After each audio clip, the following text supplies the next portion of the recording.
नमस्कार दोस्तों, आज हम लोग कक्षा 10 में विषय विज्ञान पाठ 4 कार्बन एवं उसके यौगिक के बारे में चर्चा करेंगे। इसमें आज का टॉपिक है कार्बनिक यौगिकों के रासायनिक गुणधर्म।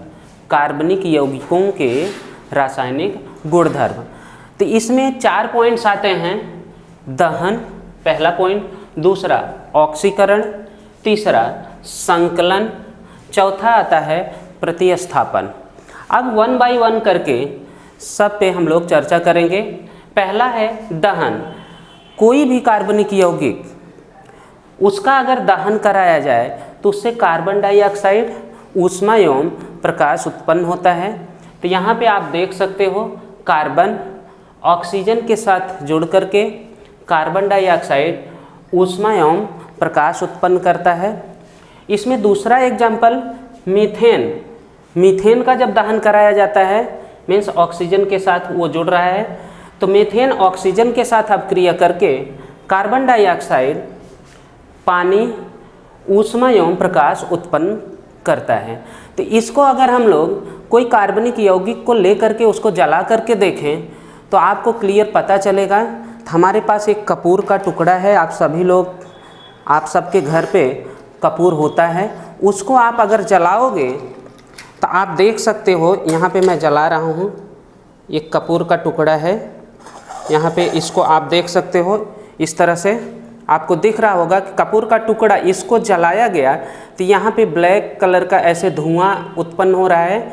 ये ब्लैक कलर का जो धुआं उत्पन्न होता है उसका कारण ये होता है कि कोई भी असंतृप्त हाइड्रोकार्बन होगा तो उससे धुआं ज़्यादा उत्पन्न होता है, और संतृप्त हाइड्रोकार्बन होता है तो उससे धुआं उतना उत्पन्न नहीं होता है।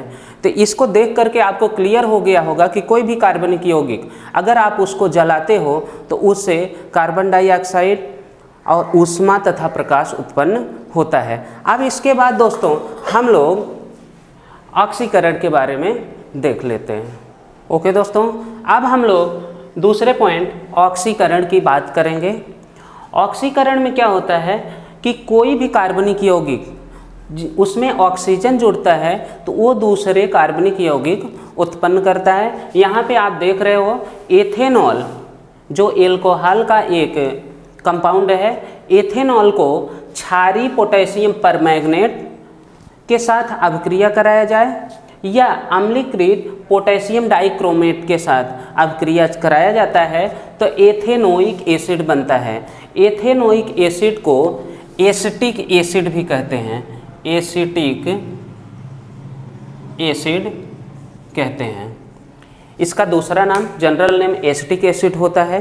तो कोई भी कार्बनिक यौगिक होगा उसका, यहाँ पे हम लोग एल्कोहल की बात कर रहे हैं, तो एल्कोहल का अगर ऑक्सीडेशन कराया जाए, ऑक्सीडेशन या ऑक्सीकरण, तो वो एथेनोइक एसिड बनाता है। अब इसके बाद हम लोग संकलन अभिक्रिया की बात करेंगे। ओके दोस्तों, अब हम लोग संकलन की बात करेंगे।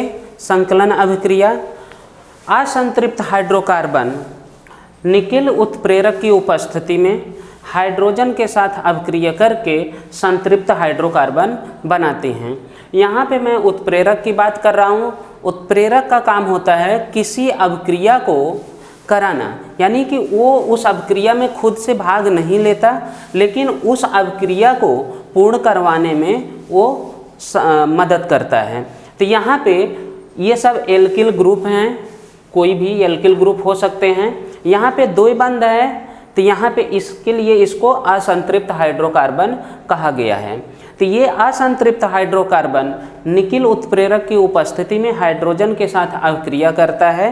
तो यहाँ पे जहाँ पे द्विबंध है तो वहाँ कार्बन कार्बन के बीच एकल बंध हो जाता है, और यहाँ पे एक हाइड्रोजन जुड़ जाएगा और दूसरी जगह पे ये दूसरा हाइड्रोजन जुड़ जाता है। इस तरह से हाइड्रोजन की 4 संयोजकता पूरी हो जाती है। यहाँ पे एक, यहाँ पे दूसरा, ये तीसरा और इस कार्बन के साथ चौथा। सेम इसी तरह से इस कार्बन की बात करें तो 1, 2, 3 और ये चौथा कार्बन कार्बन के साथ। तो इस तरह से संकलन अभिक्रिया में कोई भी असंतृप्त हाइड्रोकार्बन हाइड्रोजन के साथ जुड़ करके संतृप्त हाइड्रोकार्बन बनाता है। ओके दोस्तों, अब हम लोग प्रतिस्थापन अभिक्रिया की बात करते हैं जो इसमें लास्ट में आता है। मेथेन क्लोरीन के साथ अभिक्रिया करता है। कैसी सिचुएशन में? सूर्य के प्रकाश की उपस्थिति में। ऐसे तो संतृप्त हाइड्रोकार्बन अभिक्रिया करने की उनकी दर जो होती है बहुत कम होती है, लेकिन सूर्य के प्रकाश की उपस्थिति में क्लोरीन के साथ मेथेन अभिक्रिया करके मेथिल क्लोराइड और हाइड्रोक्लोरिक एसिड बनाता है। इसको मेथेन कहेंगे। मेथेन क्लोरीन के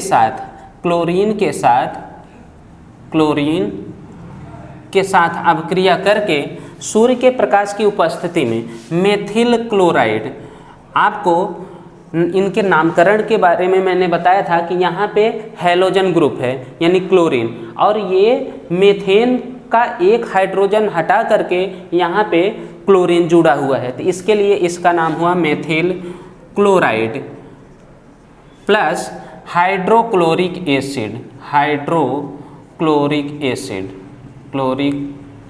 एसिड। अगर हम इसके संरचना की बात करें तो यहाँ पे मेथेन का संरचना सूत्र इस तरह से होता है। यहाँ पे चारों तरफ एक एक हाइड्रोजन जुड़ा होता है, प्लस क्लोरीन द्विपरमाणुक होता है, इसके 2 परमाणु। यहाँ पे इसका एक हाइड्रोजन ये दोनों आपस में जोड़ करके HCl बना लेंगे, और ये दूसरा क्लोरीन यहाँ पे आकर के प्रतिस्थापित हो जाता है, यानी हाइड्रोजन को डिस्प्लेस कर देता है। तो कुछ इस तरह से इसकी संरचना बनेगी। यहाँ पे हाइड्रोजन, यहाँ पे हाइड्रोजन, और यहाँ पे हाइड्रोजन, और यहाँ पे क्लोरीन। तो ये हो गया आपका मेथिल क्लोराइड प्लस आपका HCl हाइड्रोक्लोरिक एसिड। तो इस तरह से दोस्तों कार्बनिक यौगिकों के रासायनिक गुणधर्म में आपने पढ़ा दहन, दूसरा ऑक्सीकरण, तीसरा संकलन और चौथा प्रतिस्थापन। तो आई होप आपको ये वीडियो पसंद आया होगा। आप लोग इसे ज़्यादा से ज़्यादा लाइक करें और शेयर करें।